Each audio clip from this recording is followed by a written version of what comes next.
Listen, can you hear it, that soft rustle of change? The whisper that moves through the forest when summer exhales its final warm breath. Every year, as the light thins and the air sharpens, the world begins its quiet transformation, and we are invited to witness one of nature's most beautiful mysteries. Why do leaves change color in fall? Before we dive into that wonder, take a deep breath with me. Let the noise of your day drift away like a leaf on wind. You're here now, in this calm corner of the night, and together, we'll wander through golden forests of science and poetry, where chemistry meets color, and where every leaf tells a story of light learning how to let go.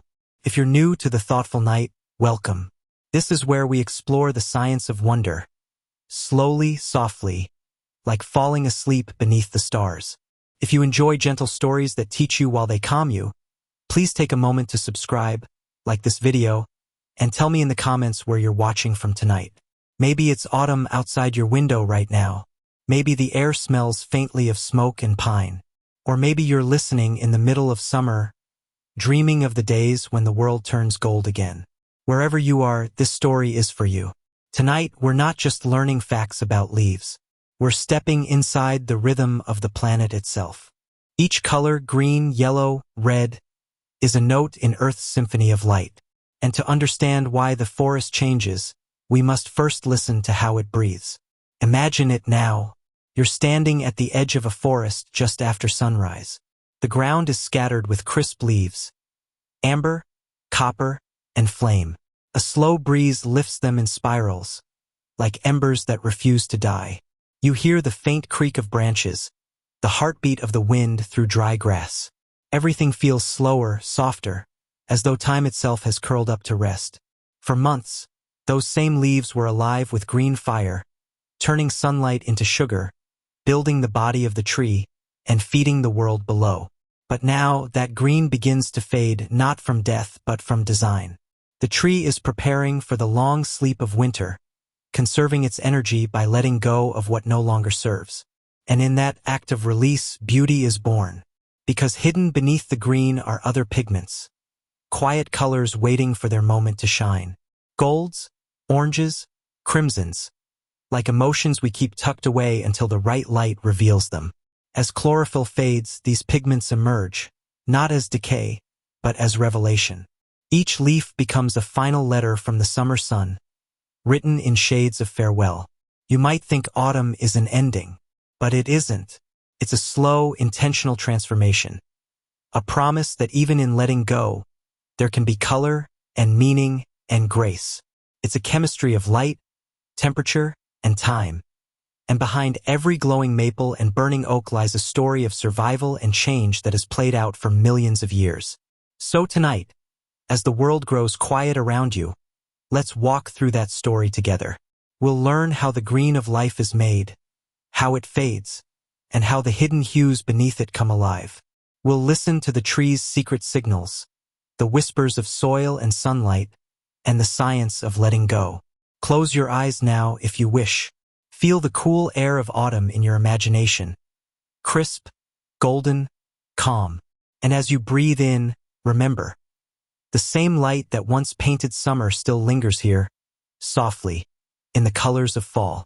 This is the slow breath of autumn. And this is where our journey begins. Before autumn began its slow descent into gold and crimson, there was green, endless, luminous green. It shimmered across hillsides, whispered in every garden, danced on every tree that reached toward the sky. Each leaf was a tiny workshop of light, a living mirror for the sun. When you looked closely, you could almost see it. The quiet industry within, the steady rhythm of life turning sunlight into sugar, breath into form. The story of that green begins long before fall. It begins with the sun itself. Every dawn, light pours down upon the earth in waves of invisible energy. Most of that energy would be wasted on bare rock or still water. But leaves, thin, trembling emerald leaves, are built to catch it. They hold a molecule that hums with power and purpose. Chlorophyll. Chlorophyll is what paints the world in green. It sits inside the leaf cells, tiny and tireless, soaking up sunlight the way the heart soaks up warmth. But it is more than a color. It is a gate between worlds, the place where light becomes life. Through chlorophyll, the energy of the sun is trapped, stored, and transformed into food, not just for the tree, but for almost every living thing that walks or breathes. Inside each leaf are countless chloroplasts, small, glowing engines. Within them, a simple miracle unfolds every moment of summer: photosynthesis. The word itself means putting together with light. Carbon dioxide from the air drifts through tiny pores. Water rises through the roots, pulled upward by thirst and sunlight. And when light strikes chlorophyll, something astonishing happens. The molecules vibrate, splitting water into hydrogen and oxygen. The oxygen escapes back into the sky, filling your next breath. The hydrogen and carbon form sugars, the tree's food, the forest's lifeblood. This is the secret economy of the planet. Every apple, every blade of grass, every breath of air you take, all begin in the gentle labor of leaves. Each one a little solar panel, each one a small promise kept between the earth and the sun. But chlorophyll is fragile. It takes constant sunlight to renew and protect it. And for months summer obliges, long days, hot skies, light pouring in unbroken floods. The trees drink it in, their leaves glowing like stained glass held up to heaven. They grow thick and confident, creating shade for those who rest beneath them. Green, then, is not just a color. It is the very symbol of survival. It is energy captured, life sustained, time held still for just a season. Yet every summer carries within it the seed of change. Hidden in the rhythm of the earth is a slow turning, one that the trees can feel long before we do. As August slides into September, the sun begins its retreat. Not by choice but by orbit, the earth tilts gently away, changing the angle of light. To our eyes, the shift feels soft, almost invisible. But to the trees, it's a message written in photons. Prepare. The days shorten, the light weakens, and the balance between creation and conservation begins to tip. Chlorophyll, that vivid artist of summer, needs abundant sunlight to stay strong. When the light dims, it begins to falter. Producing and maintaining those green molecules takes energy, energy that trees can no longer spare as cold approaches. So the leaf begins to withdraw. The tree starts breaking down its chlorophyll, pulling precious nutrients back into its branches and trunk, storing them deep within its core to survive the winter ahead.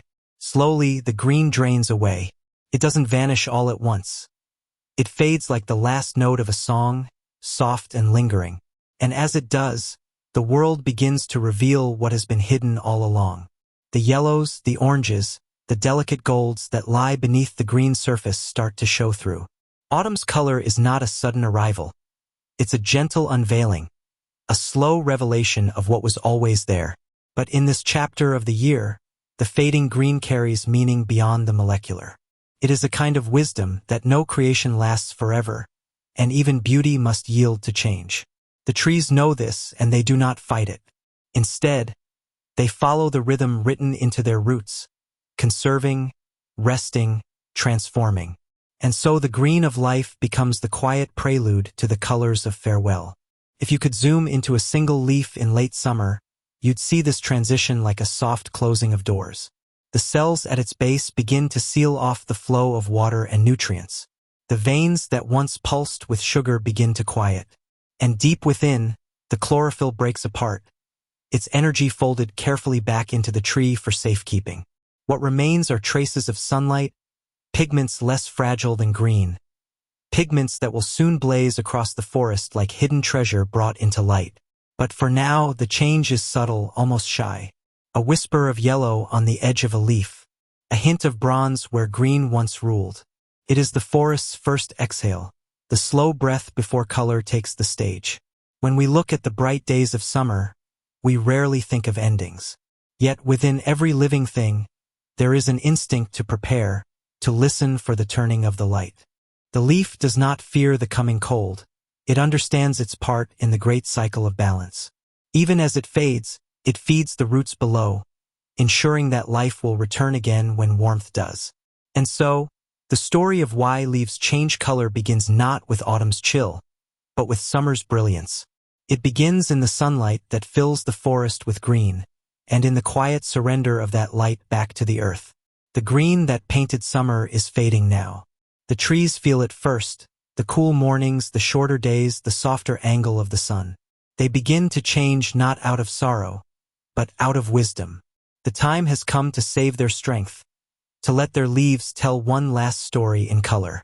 And as the light steps back, the green gives way to gold. A new chapter begins, one written in warmth, even as the world grows colder. There is a moment in the year, quiet, almost imperceptible, when the sun's path begins to tilt away from us. The mornings come slower, the evenings sooner. The light that once fell strong and steady now drifts in at gentler angles, soft as a sigh. You can feel it on your skin. Not the fierce heat of July, but the mellow warmth of something stepping back, respectfully, to let the earth rest. This retreat is no accident. It's the mathematics of our orbit, the choreography of a tilted world. Earth leans on its axis, a small but vital angle, 23.5 degrees, and that lean changes everything. For half the year, the northern hemisphere tilts toward the sun, bathing the trees in long hours of light. But as we circle around that steady star, the balance shifts. The days grow shorter, the sunlight weaker, and shadows begin to stretch like slow-moving rivers. The trees feel this first, long before we do. They don't wear watches or read calendars, but they read the language of light. Inside every leaf are delicate sensors that measure the length of the day. It's called photoperiodism, a natural clock that lets plants sense the shortening daylight. When the hours of sun dip below a certain threshold, signals begin to move through the tree like whispers. The season is turning. Prepare. This is where the transformation truly begins. The leaf, once a factory of endless production, starts to close its doors. Not suddenly, but gradually, with intention. The tree begins to reduce the flow of sap to its outermost branches, conserving sugars deep within the trunk. It's an act of quiet wisdom, a balancing of energy, a preparation for scarcity. And as the light fades, chlorophyll can no longer be renewed at the same pace it's broken down. The green begins to dissolve. You might not notice it right away. A forest does not change overnight. It ripens into color. At first, the shift is gentle. A leaf pale at the edges, a soft dulling of emerald in the canopy. But each day the sun lingers a little less, and the transformation deepens. The forest becomes a vast painting in progress. Slow brushstrokes of gold, hints of fire waiting beneath the green. Temperature joins the dance too. Warm days and cool nights are the perfect recipe for autumn's brilliance. When nights grow crisp, the veins in each leaf begin to close off, trapping sugars within. Those sugars react, creating new pigments. Especially the reds and purples will soon meet.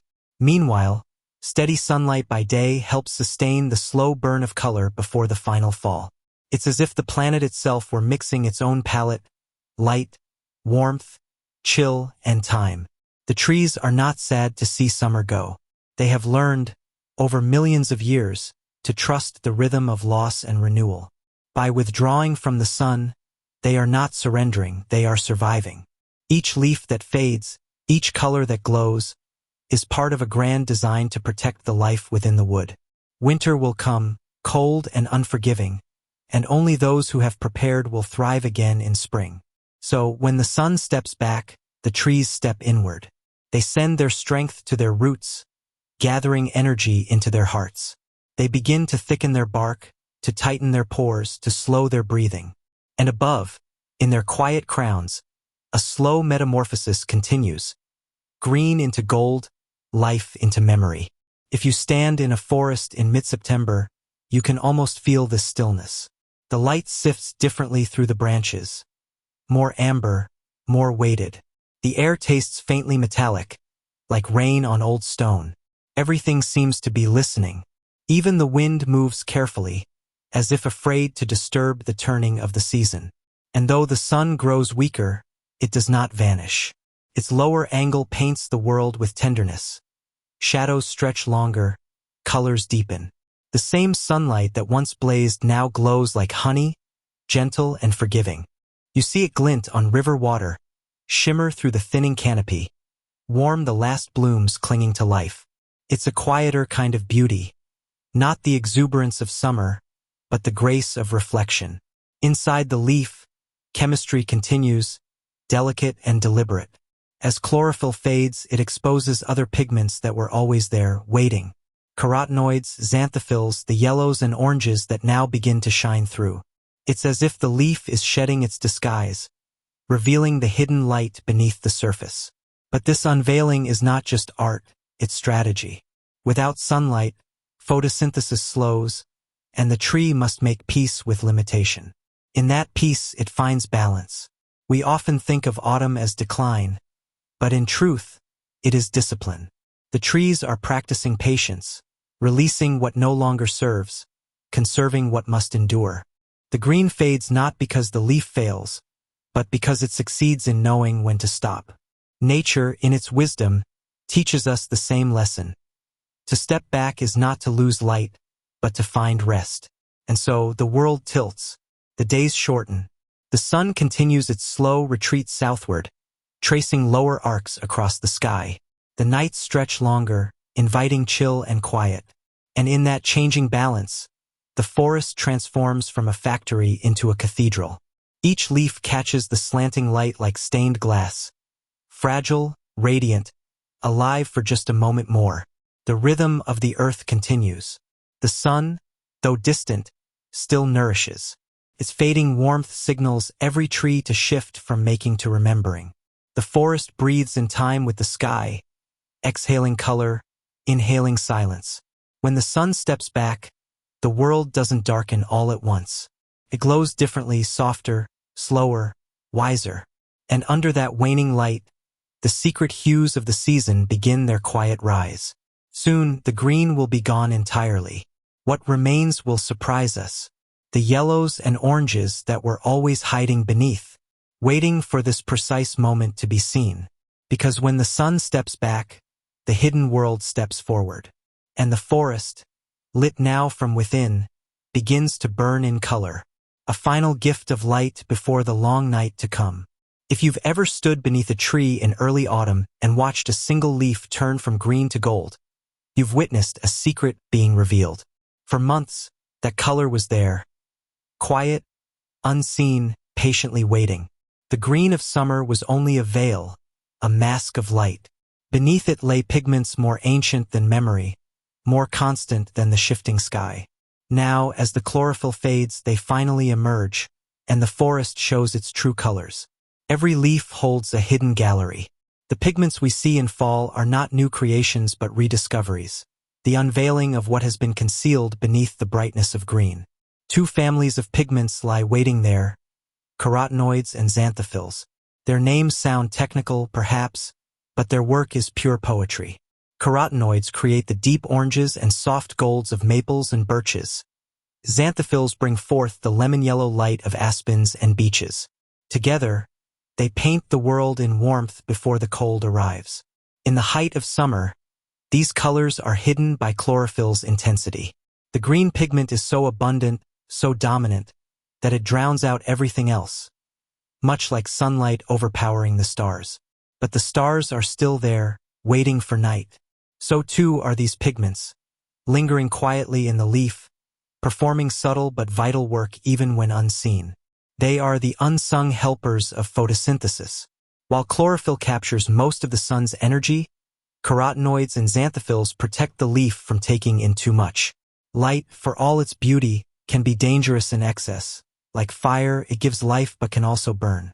These pigments absorb the overflow, dispersing extra energy as heat, preventing damage to the delicate machinery of life within the leaf. All summer long, they guard in silence. And only when the green recedes do we finally see their true faces. That is why, as the days shorten, the forest turns golden. What we witness is not creation, but revelation, the quiet unveiling of what was always there. The yellows and oranges glow because chlorophyll has stepped aside, allowing these softer voices to sing. It's as if summer's symphony has ended and the hidden harmonies rise up for a final gentle song. Walk through a stand of birches in October and you'll see it clearly. Each leaf seems to hold a little sunlight of its own. They shimmer like coins in the wind, flashing light through the thinning branches. Even on cloudy days, they glow, not reflecting the sun, but radiating their own stored memory of it. It's easy to imagine the trees remembering summer in color, keeping a piece of the warmth within their fading crowns.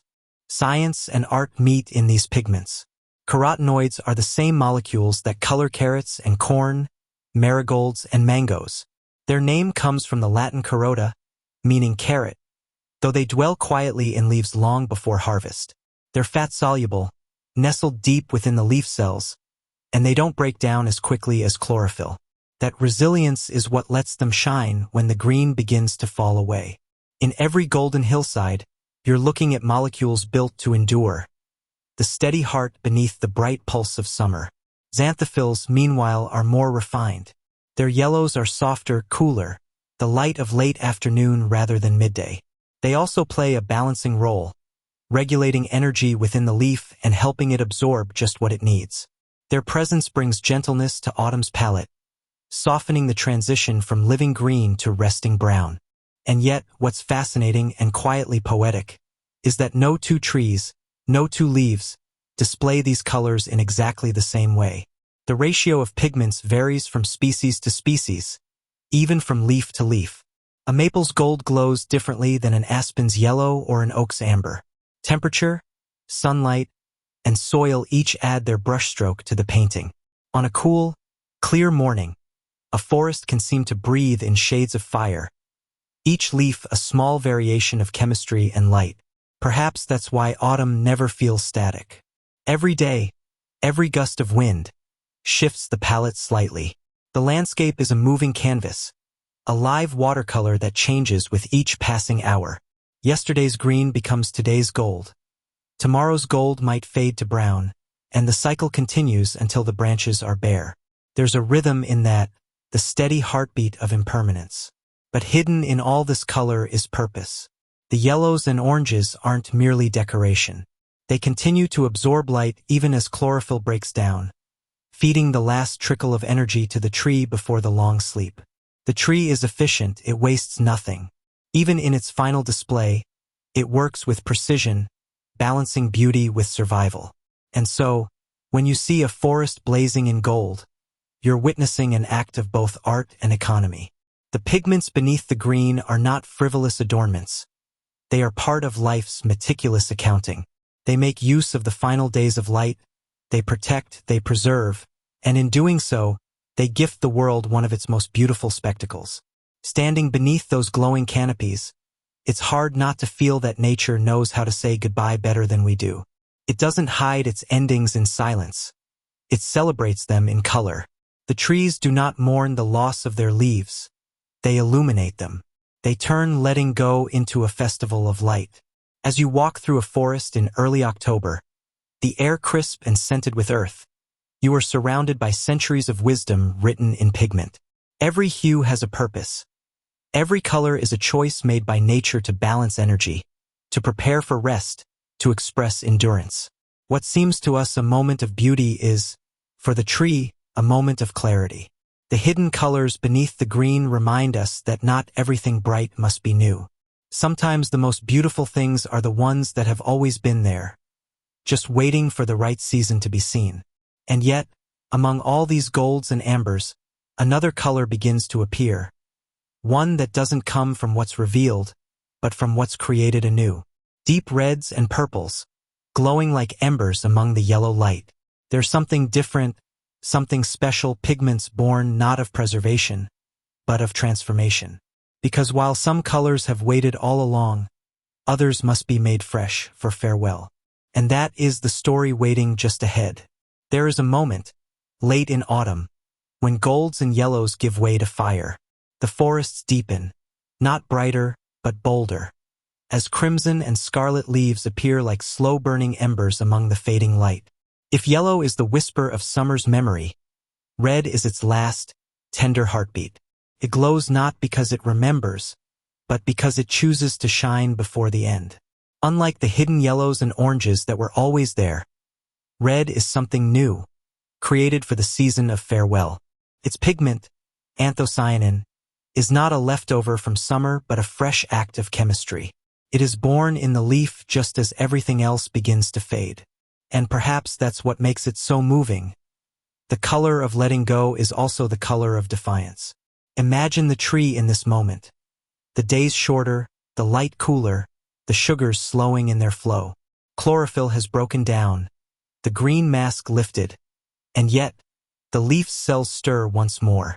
Sunlight still filters through the thinning canopy, and in response, the leaf begins to make something beautiful out of the last of its strength. It crafts the reds and purples of anthocyanins, molecules that serve a purpose, yes, but also create the world's most poetic farewell.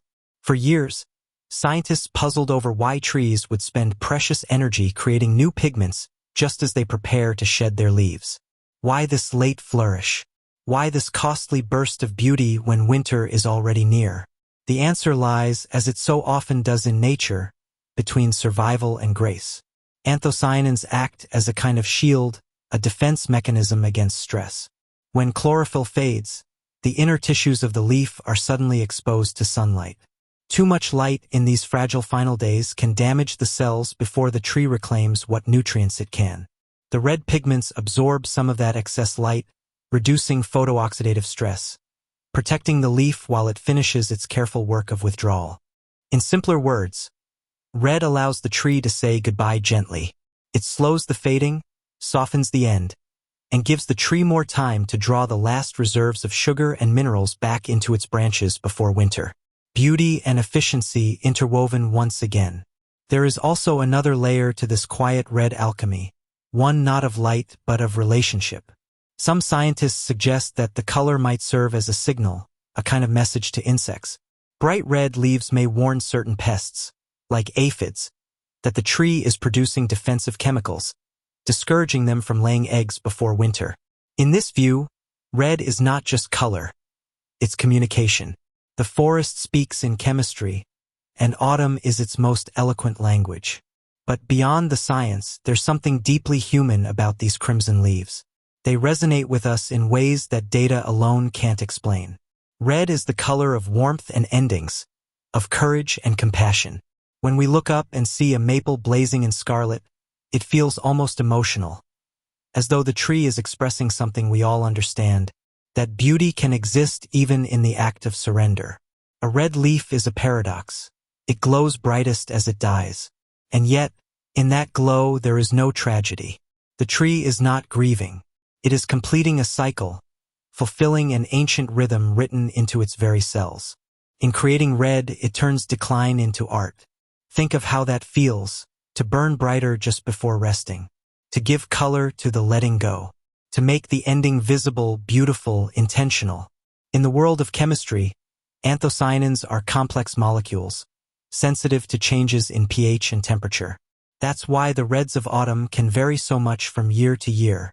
A cool, sunny autumn with crisp nights and mild days encourages the most vivid displays. When the nights are cold, sugars become trapped in the leaf. When days are still bright, those sugars fuel the formation of anthocyanins. The result? Leaves that don't just fade, but flare. It's a delicate balance. Warmth and chill, sun and shadow. The same balance that governs all of life. Too warm, and the reds dull. Too cold, and they vanish early. Every shade of crimson is a record of the season's mood, a chemical diary of temperature and time. If you were to walk through a maple grove now, in the heart of October, you'd see an entire spectrum of emotion. Some trees burn with a deep, velvety maroon. Others shimmer in transparent rose.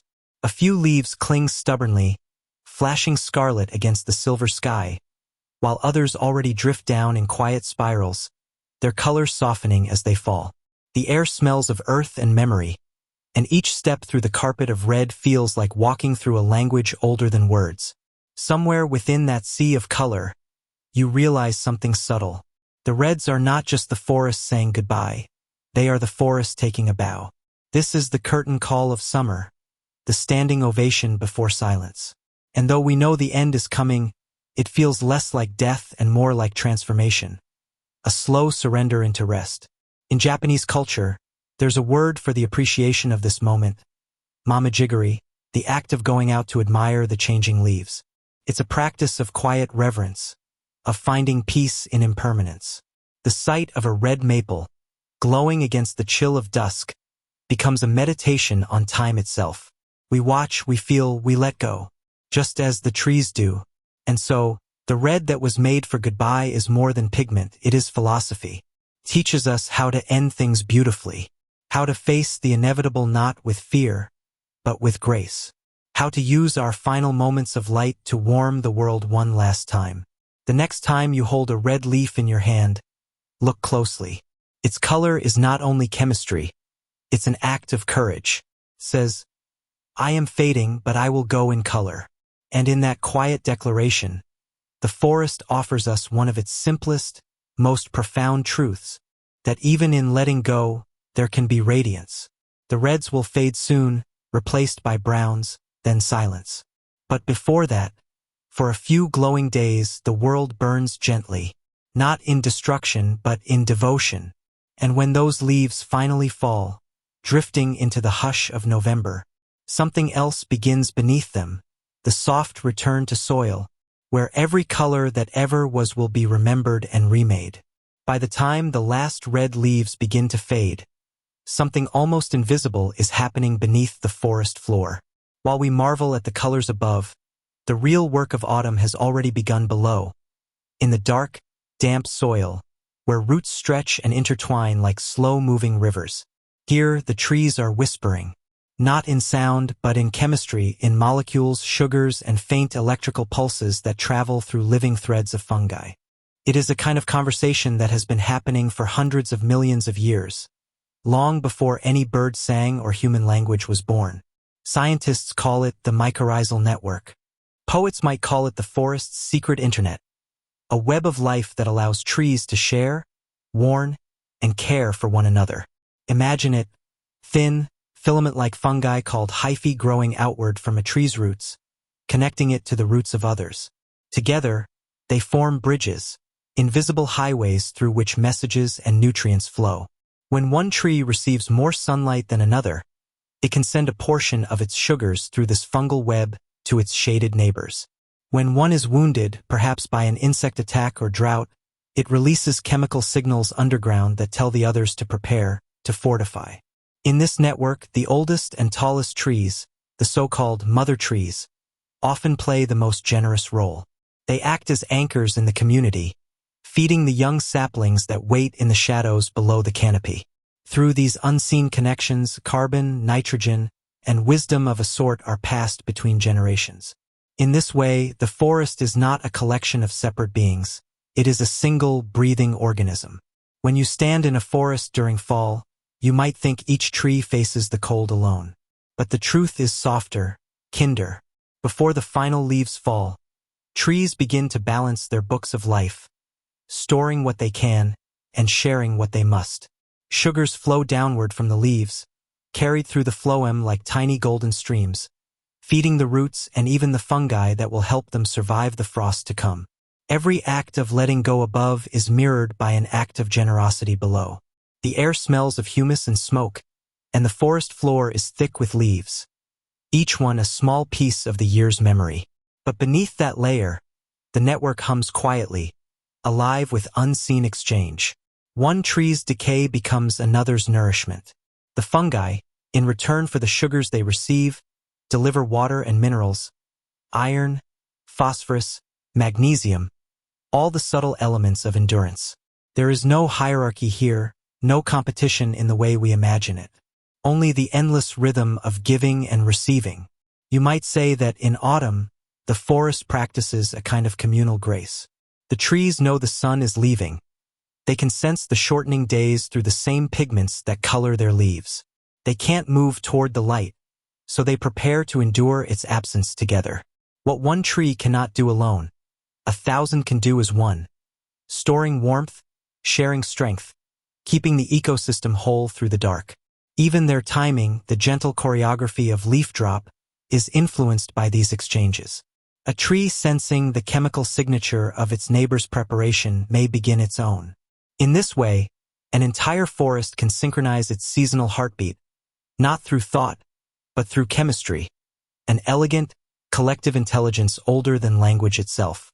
Sometimes, walking in an autumn forest, you can almost feel it, that pulse beneath your feet. It's in the dampness of the soil, the faint sweetness of decay, the quiet patience of roots. You are surrounded by conversations you cannot hear, yet they hold the forest together more surely than any sound. To the human eye, autumn can look like separation. Each leaf falling alone, each tree standing solitary in the chill wind. But to the forest, it is communion. It is the season when everything that has been gathered in light is now shared in shadow. A time when what is unseen becomes more important than what is seen. Consider this. A birch tree, nearing the end of its strength, may still send its last sugars into the network. Those sugars will flow through the fungi into the roots of a neighboring fir, or a sapling waiting in the understory. The dying tree becomes the lifeline for another. Nothing is wasted. Nothing truly ends. This is how the forest endures. It's easy to think of nature as silent, but silence is not the same as stillness. The forest is full of soft motion, slow, deliberate, almost invisible. Roots expanding, fungi stretching, nutrients circulating like quiet breath. Each pulse of life below sustains the next generation above. Even in our own lives, we are part of such networks, invisible threads of care and connection that hold us when the light grows thin. We give, we receive, we pass strength along in ways we might never see. In this, perhaps, we are not so different from the trees. As night deepens and frost begins to silver the forest floor, the great exchange slows. The fungi retreat deeper underground, the roots grow still, and the whispers fade to murmurs. But the connections remain, waiting for warmth, ready to awaken again when spring returns. For now, the forest rests in quiet trust. Each tree has shared what it could, taken what it must, and prepared for the long sleep. The last leaves tremble on their stems, golden and fragile, illuminated by the last light of a sinking sun. The air is full of stillness, not empty, but full of unseen promise. Because beneath the hush of wind and the soft drift of falling leaves, the forest keeps speaking, softly, endlessly, in the language of life itself. It tells us this, that strength is not in standing alone, but in standing together. That the roots of one are the roots of all, and that even as we let go, we can still give, still connect, still whisper across the silence. Soon, those whispers will turn into something else, a surrender, a gentle release. The time for holding on is nearly over, and one by one, the leaves will begin to loosen their grip and fall. There is a certain stillness that arrives just before the first frost, a pause in the breath of the forest. The trees stand tall and unhurried, their colors muted now, their branches thinning with each soft gust of wind.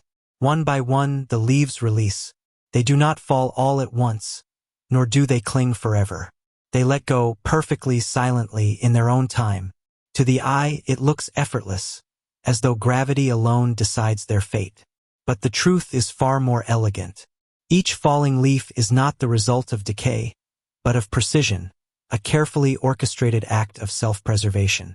In the language of science, this moment has a name: abscission. It is the art of separation, a biological farewell written in molecules and time. At the base of every leaf stem, where it meets the branch, lies a thin, almost invisible layer of specialized cells. All summer long, these cells remain dormant, their purpose waiting for autumn's signal. But as daylight shortens and temperatures cool, hormones within the tree begin to shift. The flow of auxin, a growth-promoting hormone, slows. In its place, ethylene rises, a messenger of change, whispering to the abscission layer that it is time to begin. Within days, those once silent cells start dividing, forming a microscopic barrier between leaf and branch. This barrier acts like a line of gentle scissors, loosening the connection cell by cell. The tree doesn't simply drop the leaf. It carefully closes the door behind it. Before the final detachment, it withdraws what nourishment remains: sugars, nitrogen, minerals, reclaiming what can be saved. Nothing is wasted, not even the energy of a fading season. And then, when the work is done, a soft breeze is all it takes. The bond breaks cleanly. The leaf drifts away, light as a thought, twisting and gliding through the air, a quiet surrender to the wind. In this way, the forest practices something humans often struggle with, the grace of release. The tree does not resist the season's change. It does not mourn the loss of what once brought it life. It understands that to endure, one must sometimes let go. Every leaf that falls makes survival possible. Without shedding them, the branches would trap snow and ice, the weight too heavy to bear. Without abscission, the frozen leaves would draw water the roots could not replace, and the tree would wither in the cold. Letting go is not weakness, it is wisdom. It is the tree's quiet act of faith in the rhythm of time. There's poetry in that, a reminder that release is not an end, but a return. The leaf, in falling, begins its next purpose, to feed the soil, to cradle seeds, to soften the steps of creatures passing through the forest. Even in detachment, it belongs. Watch a leaf fall sometime, really watch. It does not drop. It dances. Each spiral, each pause mid-air, is guided by invisible currents. The air itself becomes a partner in its descent. And when it lands, it does so gently, as if the earth had been waiting. There is no violence in this kind of ending. Only rhythm, only peace. The process of abscission continues quietly for weeks. Some trees let go early, others linger until the last moment of light. Poplars, birches, and maples loosen their grip in October's chill. Oaks and beeches may hold their leaves deep into winter, rattling softly in the wind like paper ghosts. Each species writes its own version of goodbye. Each leaf knows when it is time. Scientists have discovered that environmental cues, temperature, humidity, light intensity, all influence the exact moment of release. But there's still mystery in it. Even within a single tree, not every leaf falls at once. Some seem to wait for a specific whisper of wind, a tilt of light, a passing cloud. It's as if nature understands that no two goodbyes should be the same. When we think of letting go in our own lives, we often imagine loss, emptiness, or absence. But in the forest, letting go creates space. Space for rest, for renewal, for what comes next. The bare branches are not barren.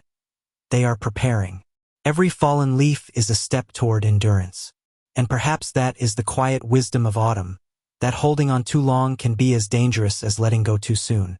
The trees wait for the right balance, the precise intersection of science and surrender. They do not rush it. They trust the process. You can almost hear it if you stand still long enough. The soft sigh of leaves parting from their stems, the faint whisper of air filling the space they leave behind. The forest exhales, slowly, as if relieved. Each leaf that lands becomes part of the forest floor's mosaic. Reds turning brown, golds fading into shadow. It's a slow return to stillness, a soft layering of memory. And beneath that rustling carpet, life begins again in smaller forms.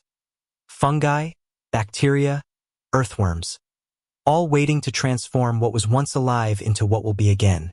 Letting go, it turns out, is an act of continuation.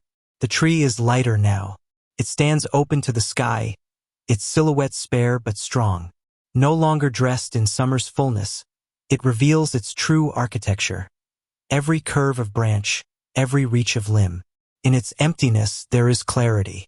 Maybe that's why autumn feels so peaceful, even when it carries the scent of endings.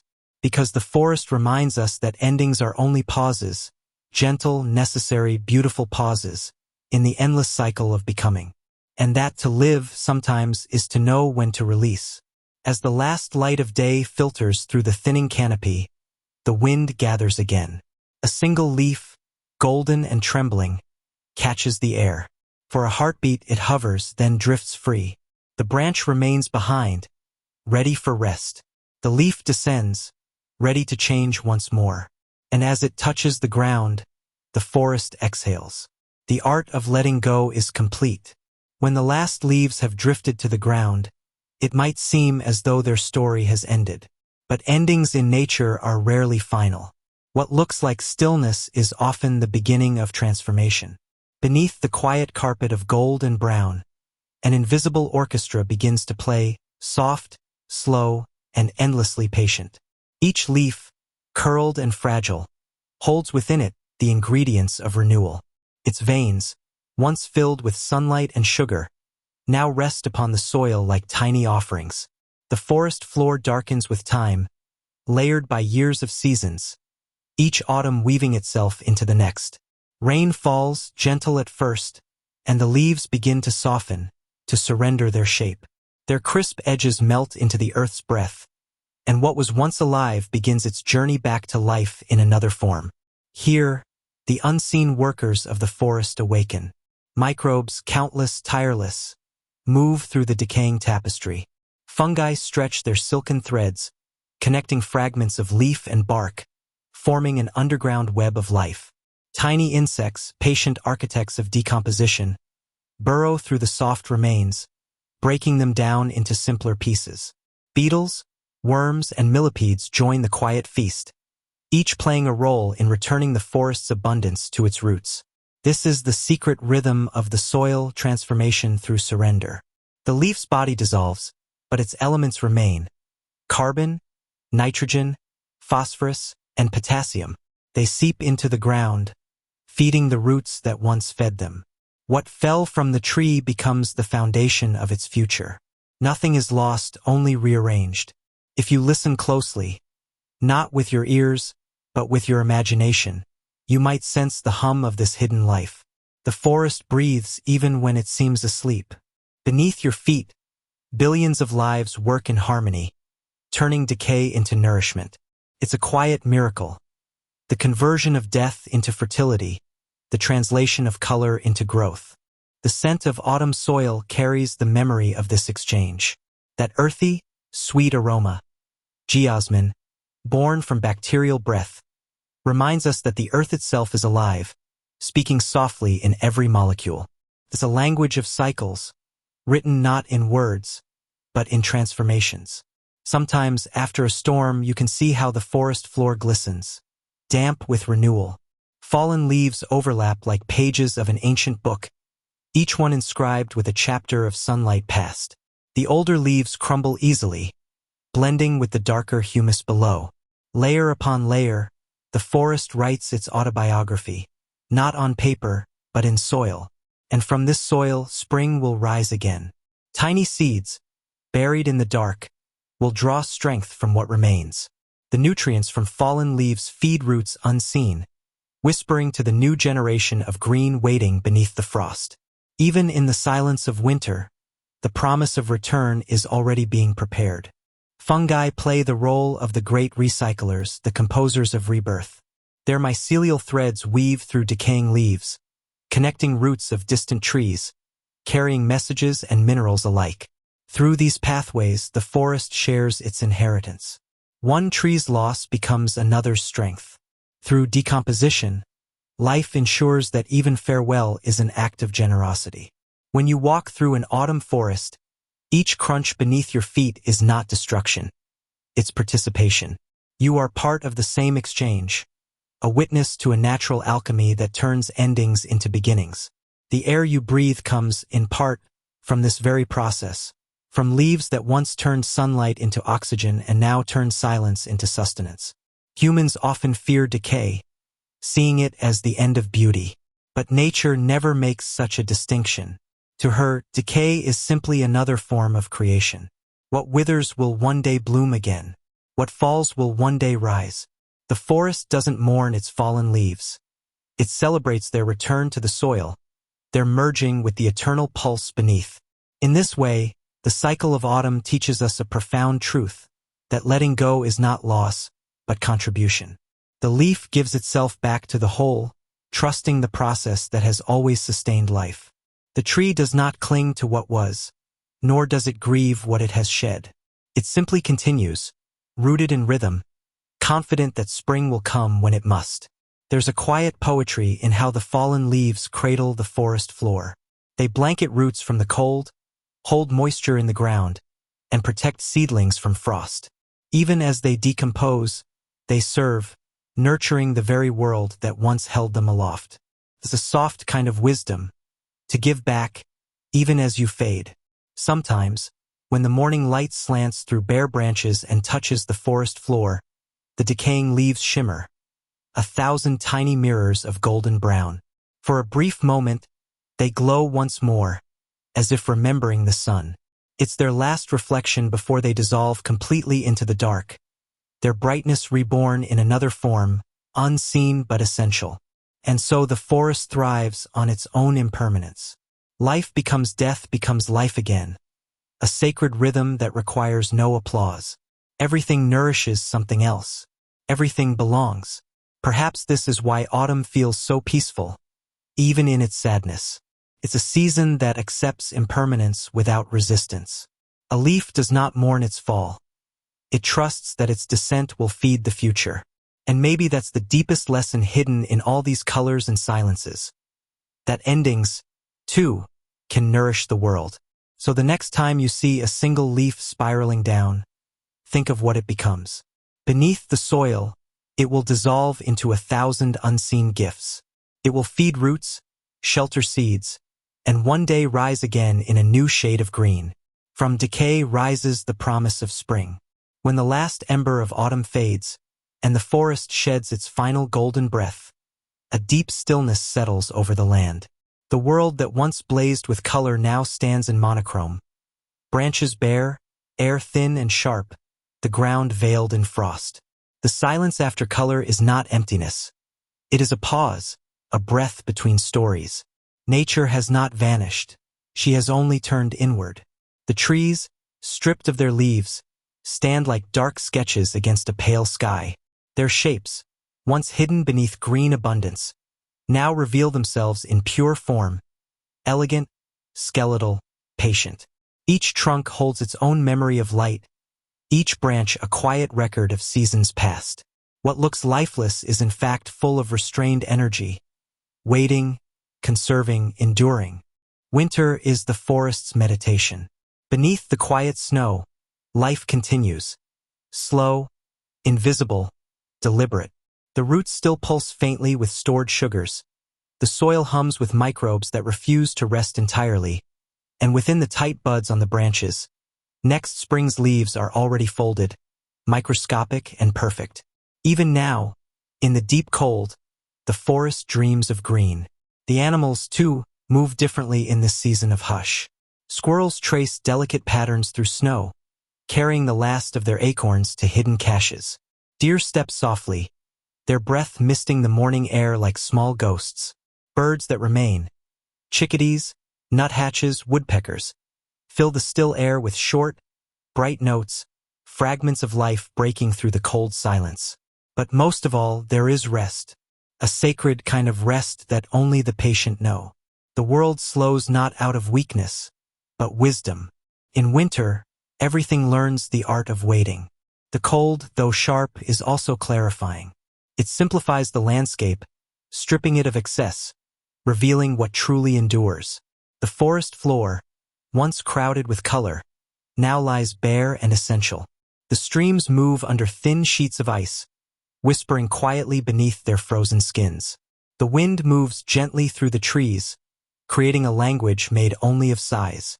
In the long nights, when moonlight silvers the snow, the world glows in stillness. There is no rush, no reaching, only being. Time stretches, unhurried, and the forest listens to itself breathe. This is nature's deep inhale before her next creation. Beneath the ground, seeds rest in their earthen beds. They are small, but their patience is infinite. They feel the weight of cold above them, the slow pulse of frost, and still they wait, unafraid. Dormancy is not death, it is preparation. Inside each seed, enzymes sleep, cells slow to a near standstill, holding the memory of sunlight like a promise. Even the trees, which appear motionless, are engaged in subtle work. They have sealed their wounds with resin, closed off their vessels to protect from freezing, and drawn their life force inward. Within their bark, water becomes syrup thick, rich with sugars that resist ice. It is the forest's quiet form of resilience, a slow, deliberate survival. If you walk through the woods on a winter morning, you might hear the faint cracking of ice, the rustle of a distant bird, or the muffled sound of snow falling from a branch. But mostly what you hear is absence, and in that absence, a fullness.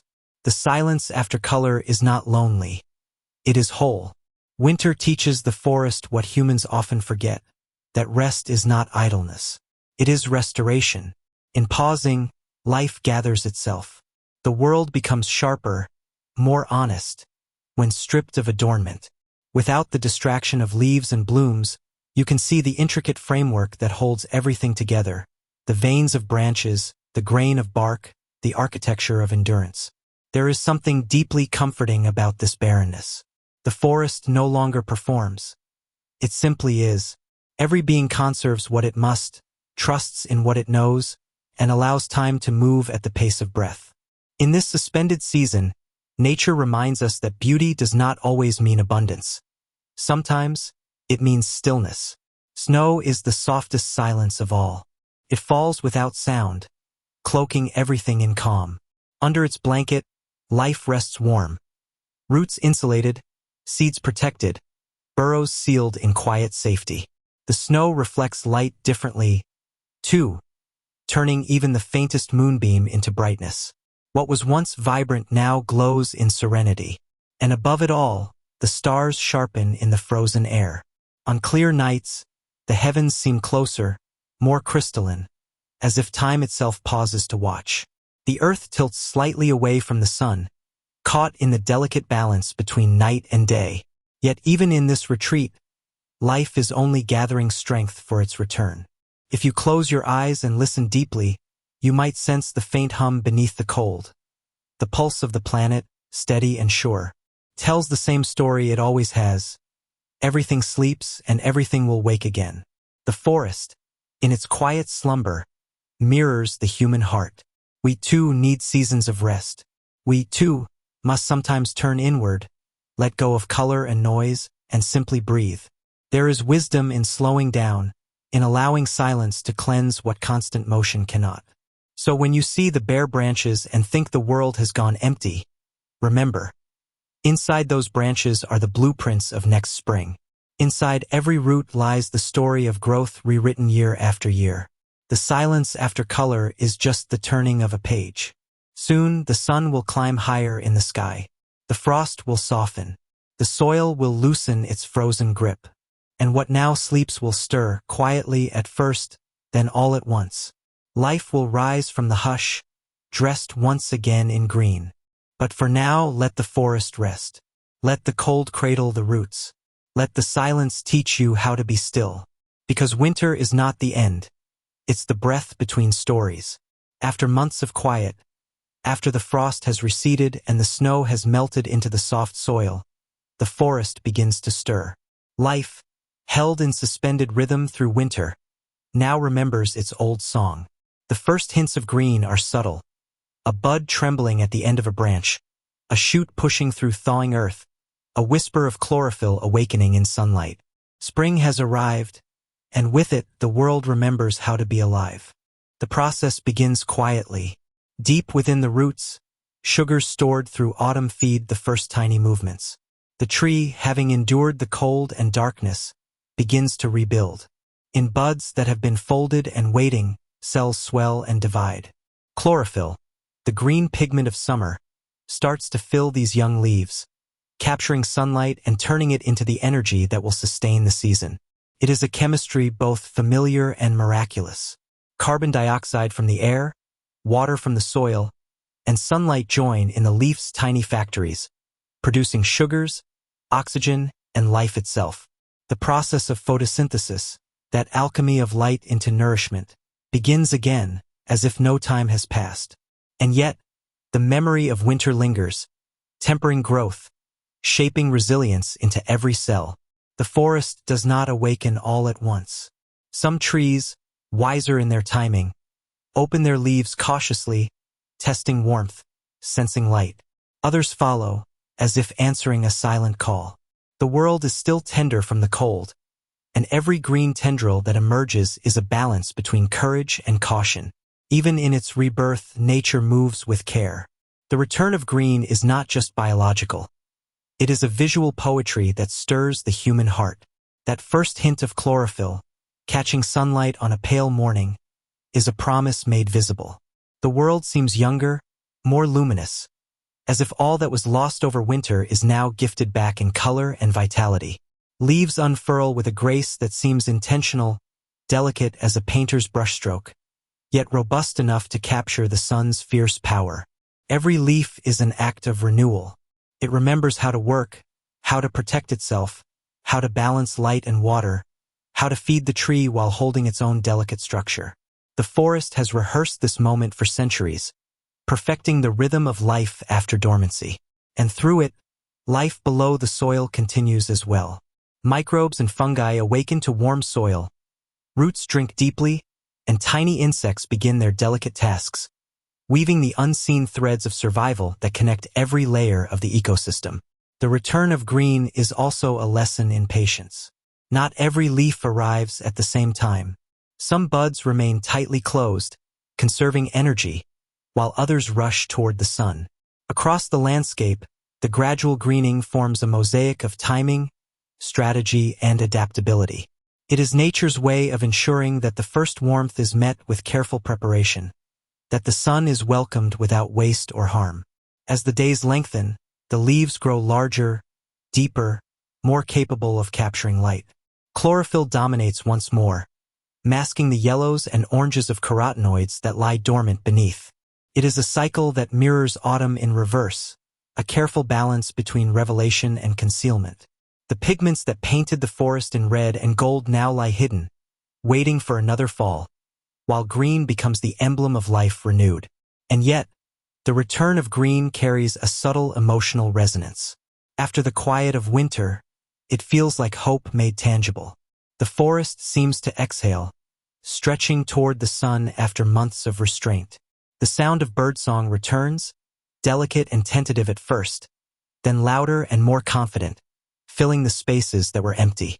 Streams run clearer, carrying the melted memory of snow to feed roots and soil alike.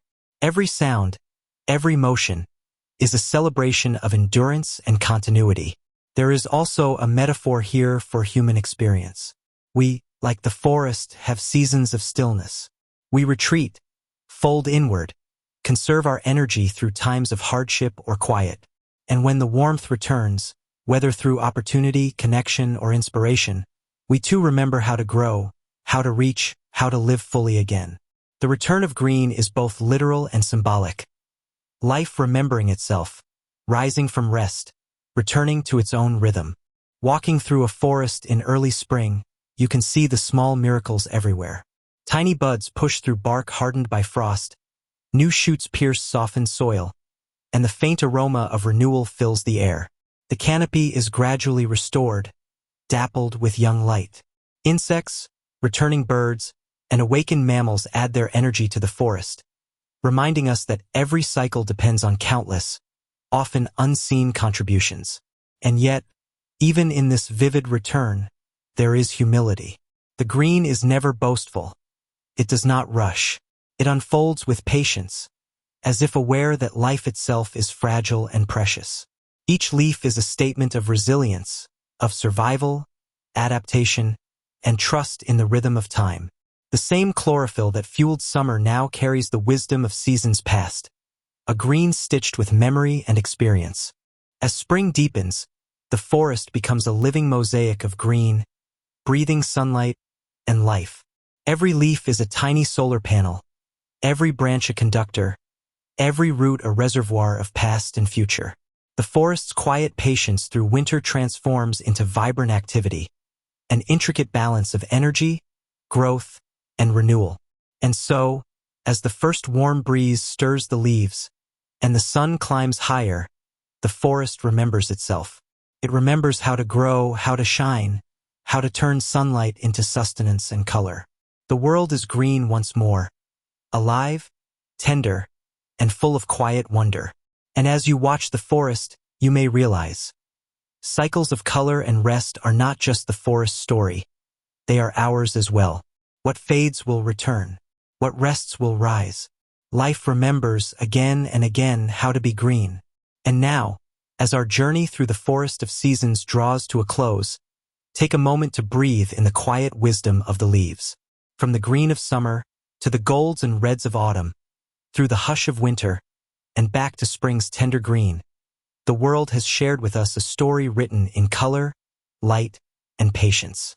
Every leaf that shimmered in sunlight, every branch that stood bare against a pale sky, every seed that slept beneath the soil, all have taught us something subtle, something essential.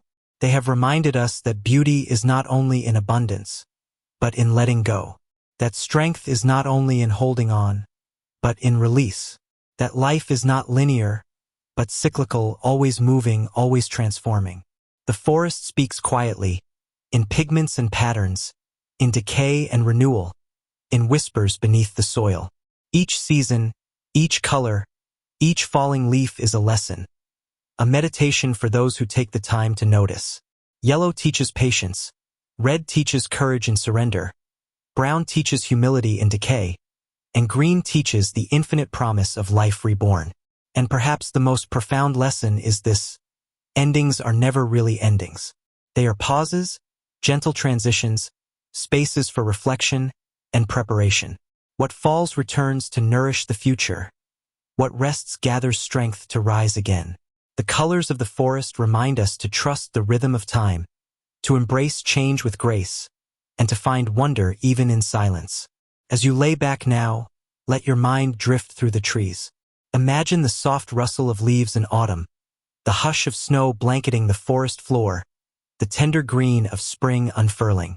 Picture the cycles of nature mirrored in your own life, moments of growth, of release, of quiet restoration, and of rebirth. Let these images and ideas soothe you, like a lullaby whispered in pigments and seasons.